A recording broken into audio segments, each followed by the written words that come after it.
نئے سال کی خوشی منانا کیسا؟ کیا فرماتی ہیں علماء دین و مفتیان شرع متین اس بارے میں کہ نئے عیسوی سال کی آمد پر خوشی منانا کیسا ہے؟ جواب سننے سے پہلے تمام دوستوں سے گزارش ہے چینل کو ضرور سبسکرائب کریں، ویڈیو کو لائک اور ثواب کی نیت سے شیئر کریں۔ جواب جاننے سے قبل یہ بات ذہن نشین ہونی چاہیے کہ اسلام میں قمری نظام الاوقات کو خاص اہمیت حاصل ہے، جس کا سال جنوری سے نہیں بلکہ محرم سے شروع ہوتا ہے۔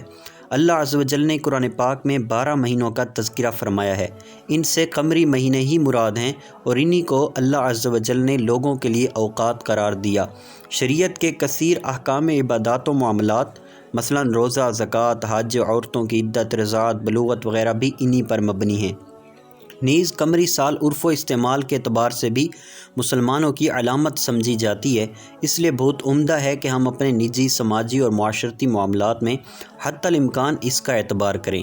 رہی پوچھی جانے والی صورت، تو نئے عیسوی سال کی آمد پر شریعت کے دائرے میں رہ کر خوشی منانا جائز ہے کہ اللہ عز و جل نے نئے سال کا آغاز دیکھنا نصیب فرمایا۔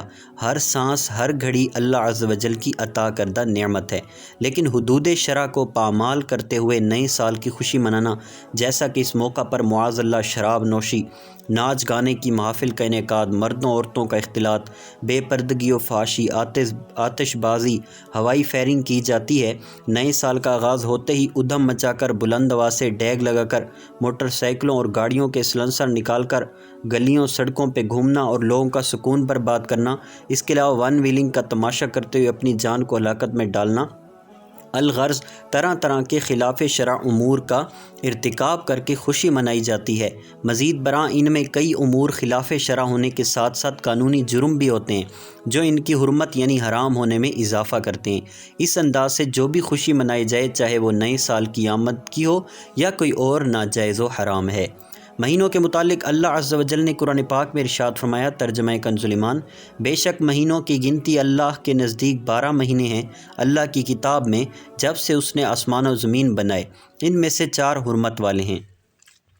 اس کے تحت معالم التنزیل میں ہے، ترجمہ: اس سے مراد قمری مہینے ہیں جن کے ذریعے مسلمان اپنے روزوں، حج، عیدوں اور تمام امور کا حساب لگاتے ہیں۔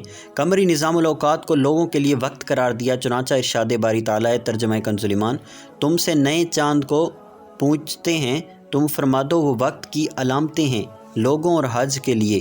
اس آیت کریمہ کے تحت تفسیر نصفی میں ہے، یعنی علامات جن سے لوگ اپنی زراعت، اجارہ، قرض اور دیون کی ادائیگی، روزہ، افطار، عورتوں کی عدت، ایام حیض اور حمل کی مدت وغیرہ کا وقت معلوم کرتے ہیں۔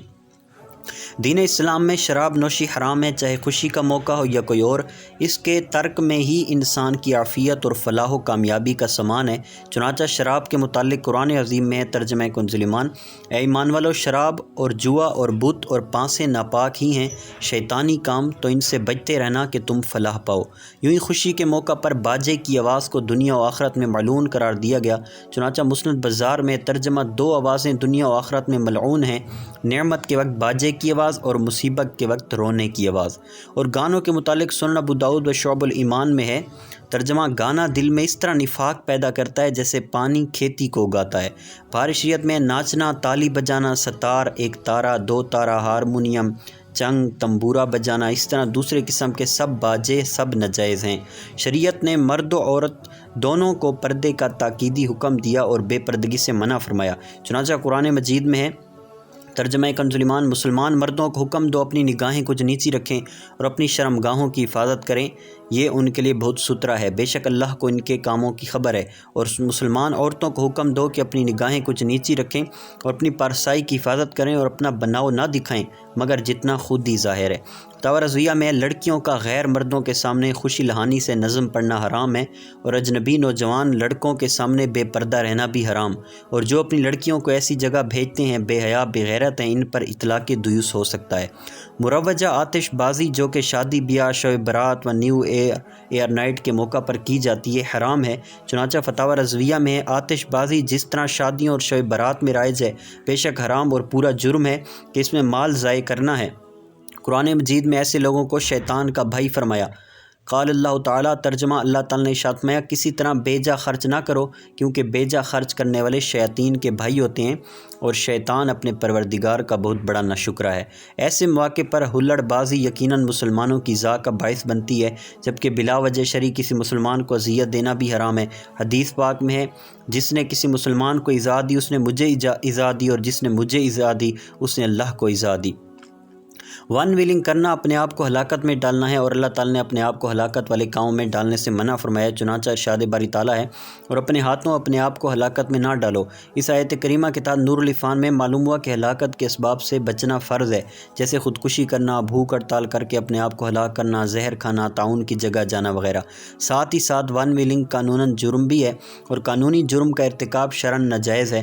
فتاوی رضویہ میں ہے، کسی ایسے امر کا ارتکاب جو قانوناً ناجائز ہو اور جرم کی حد تک پہنچے، شرعاً بھی ناجائز ہوگا کہ ایسی بات کے لیے جرم قانونی کا مرتکب ہو کر اپنے آپ کو سزا اور ذلت کے لیے پیش کرنا شرعاً بھی روا نہیں۔